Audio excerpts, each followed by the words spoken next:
Hello, this is Oliver Phillips from Averon and you're watching liveprog.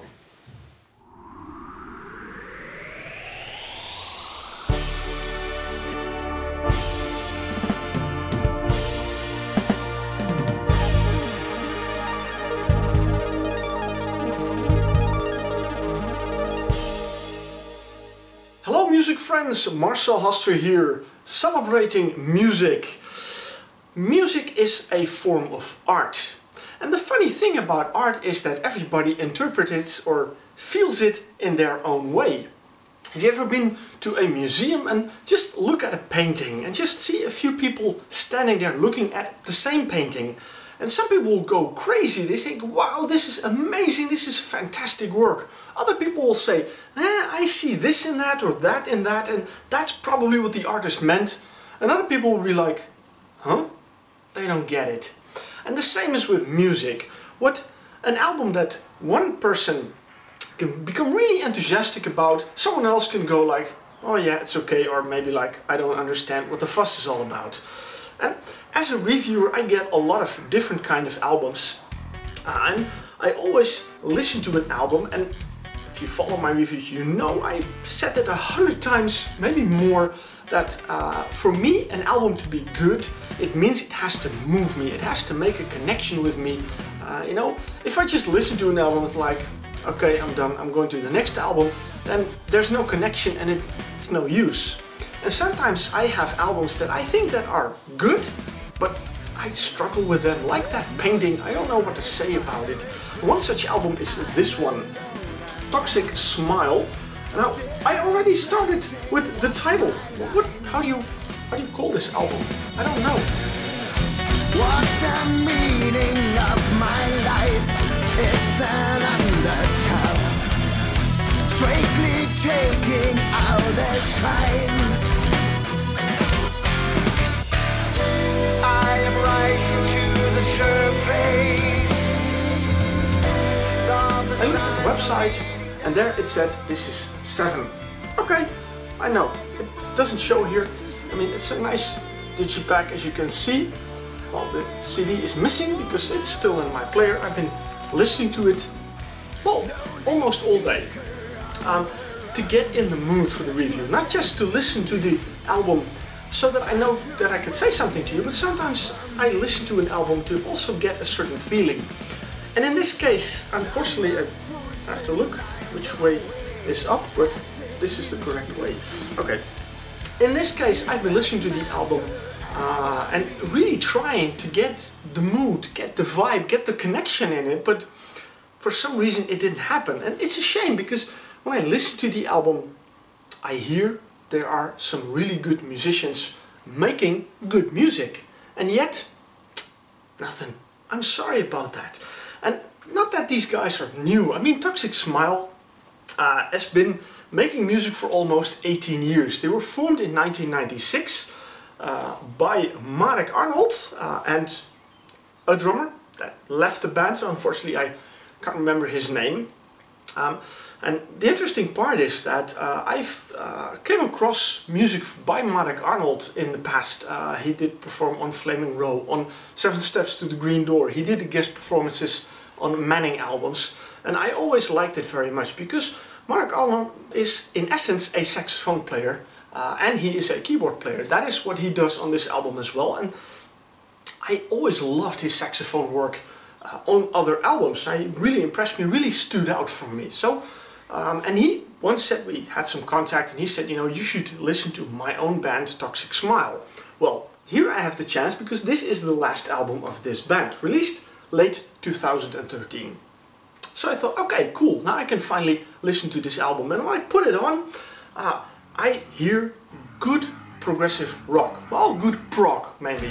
I don't know if it's progressive, but the musicians are very good. And the nice thing is that although they did have some lineup changes, but that was mainly in the drum department, the core of the band has been together for almost 18 years, you know, many years they've been working together, so they are in tune with each other and know what they can and cannot do.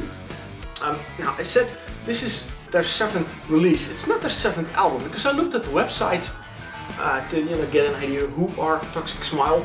and then I noticed that their debut album, I have a feeling that it's been released in 2 versions, but they released 5 CDs, 1 EP and 1 live DVD. At least that's according to their official discography. This kind of damnation all around.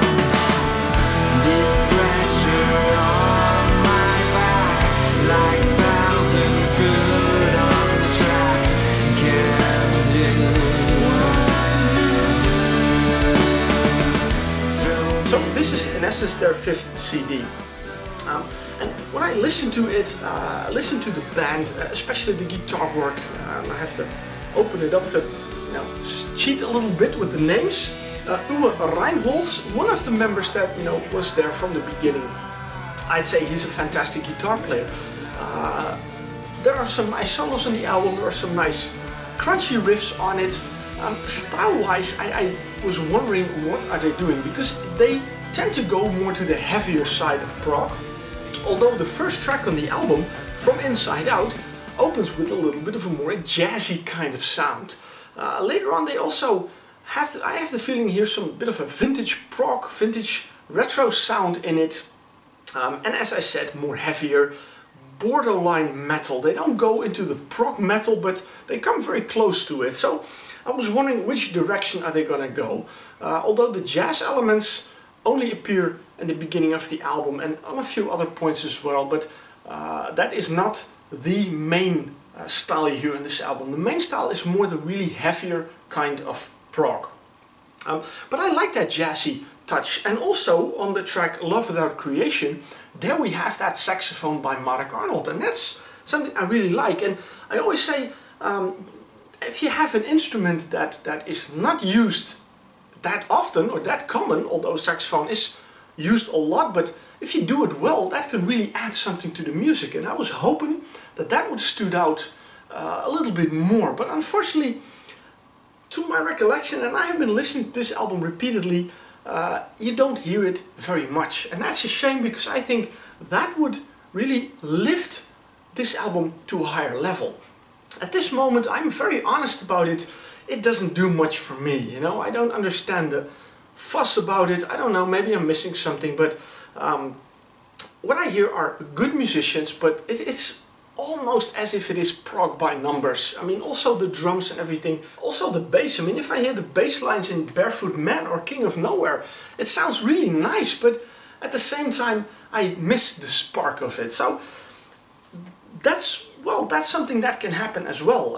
You have an album that is in essence very good. I mean, the songs are good, the musicians are very good, vocals also. I mean, when they started out in that first track, From Inside Out, I didn't like that kind of husky voice I heard in there from the singer Larry B. But later on it became a little bit better, and when I listen to him, I hear a little hint of Peter Gabriel in his voice, only a little hint, but yeah, as I said, his vocals don't do much for me.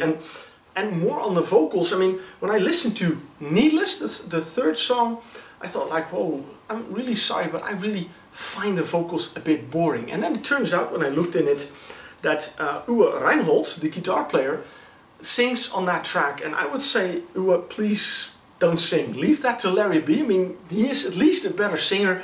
You are an amazing guitar player. I mean, definitely really good guitar work on this album, so stick with that, please. Also the drums, as I mentioned, the bass line, Robert Brenner, we have Robert Eisfeld on the drums. The rhythm section also is very good, so I can't say anything bad about this album, because it is essentially a good album. It's well produced, it's a good balance in the mix and everything. Unfortunately, it doesn't make a connection to me, so I am like that visitor in that museum that stands in front of that really beautiful painting and goes like,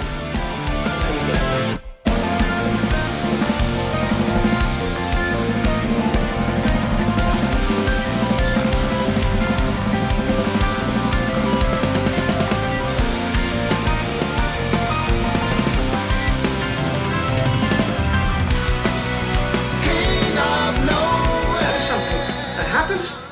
That is music, music is art. My opinion, my thoughts about this album. You may have a totally different opinion. I really hope that you're enthusiastic about that album. I'm enthusiastic about other albums. Fortunately, we all have the things we like, but you know, I at least wanted to share it with you because, as I said, I think it's a good album, so maybe worth to listen to it. But as I said, listen to this one before you buy it. That's the only recommendation I can give it. Toxic Smile 7. Okay, thank you for watching. Stay tuned for more reviews to come and more music that I will share with you. And until then, I say keep celebrating music, and I hope you will see me at a new review.